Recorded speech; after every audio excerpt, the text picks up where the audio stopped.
Dạ. Trong đây.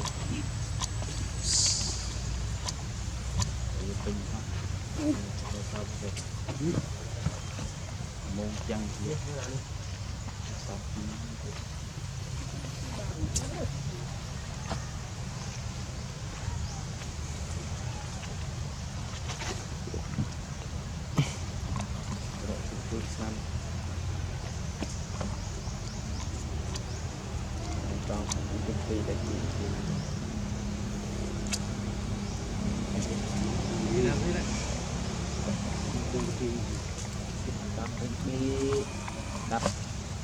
Hạt ui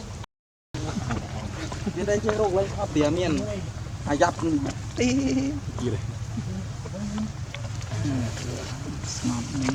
tha tớ tí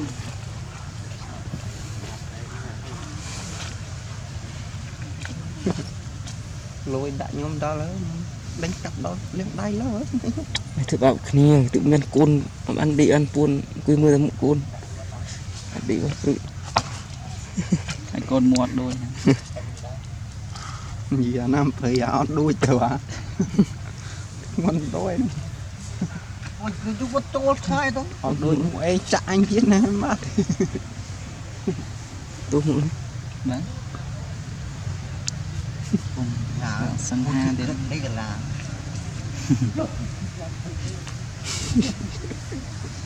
anh này cứ dây thước hết anh tôi một quá lóc thuốc hết con khăn với anh rồi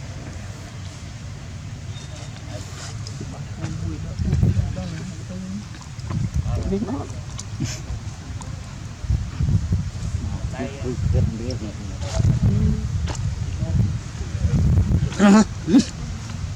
rào lời scoop bị sấy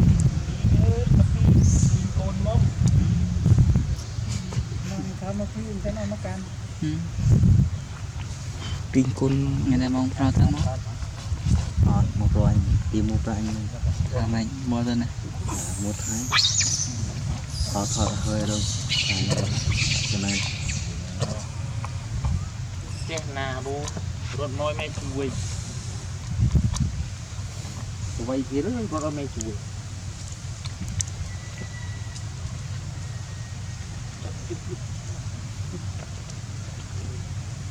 để hộp pin con mông rồi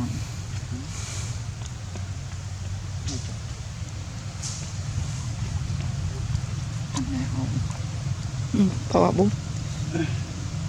chú lên đó chú tí ui gì chú tí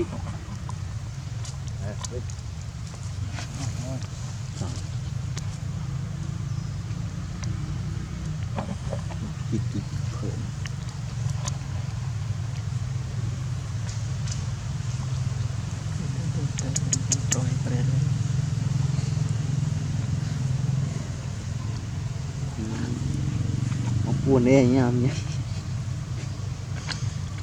mong buồn nè bro vậy kìa thảo xóm con thái cất đi chỉ biết mang theo anh to để nó đi cất rồi tu mày cho chua cất cho quýt tông đào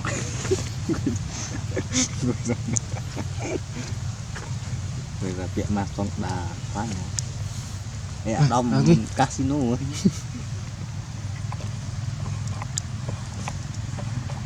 đi mà ăn lá trừ hả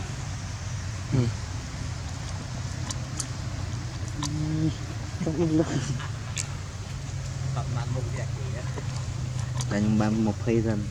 đánh được bạn bọc thêm con trốn tóc im chứ này để chọc viên sala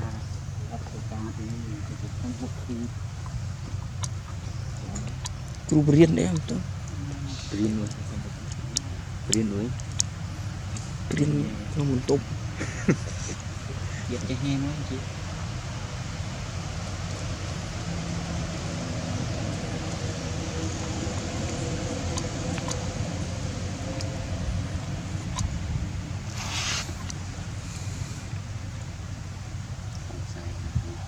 sai em chặt với nem riêng nặng luôn là bố Lên sợ mình ôn kia bố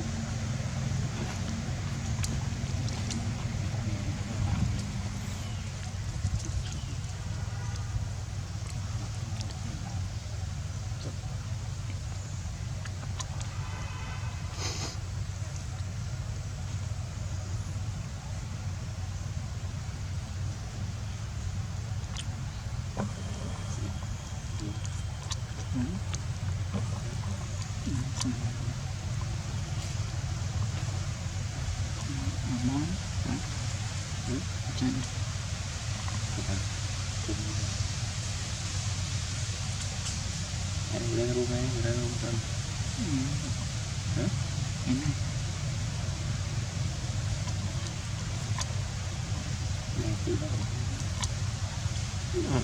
bạn đi mà được slá rồi nghe anh slá anh để chụp đi tôi lao ý kiến ăn côn là miền có ý ở miền anh chụp điên con là thế anh điên tấm anh điên này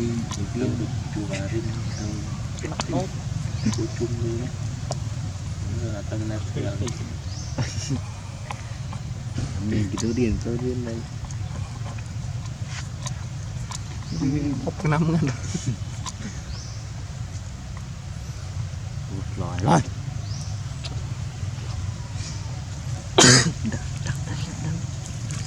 cho ăn đặt một đi nói thượng đó đâu kinh đánh thật chụp đi chưa gì đó tốt chỉ lắm đâu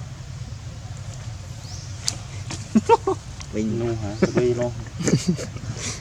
cái luôn họ trơ đừng phải đi con tôi ô cảm gần so cơn không nói bị mình chậm nó lại đánh cơn cái bên nó mình mới lòi rồi nè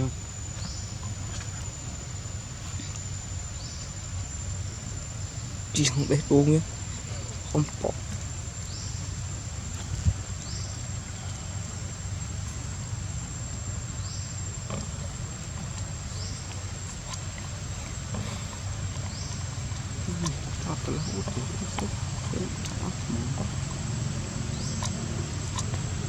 đi này đi nè đi luôn đi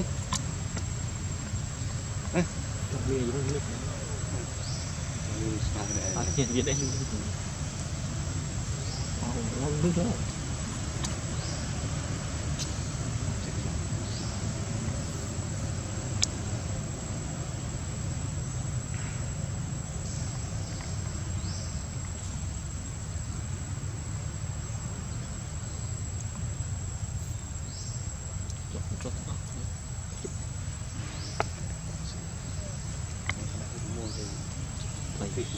nung sini chlora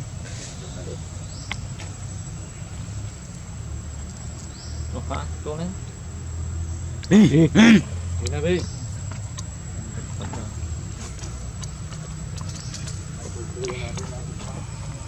tịch nguyên là đi đi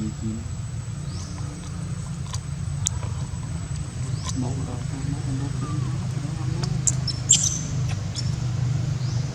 Ăn đi.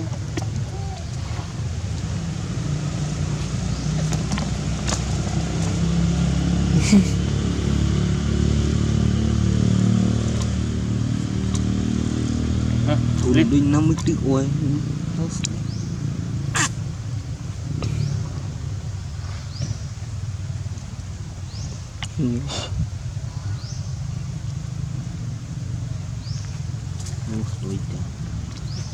Mà khi thì này chuột này ăn riêng nữa này. Em thích chứ? Một chứ. Gì đó mình đòi mua bán đọc một cái clip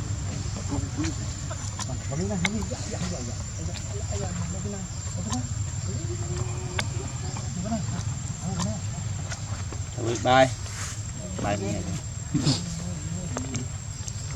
bye luôn bán bye này nó ăn buồn rồi hộp đi á chụp cá rồi mà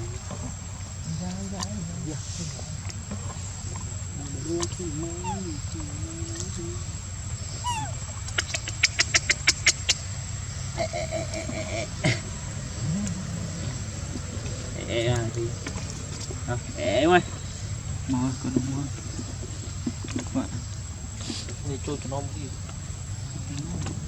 luôn chết ơi luôn mẹ về khai kịp đi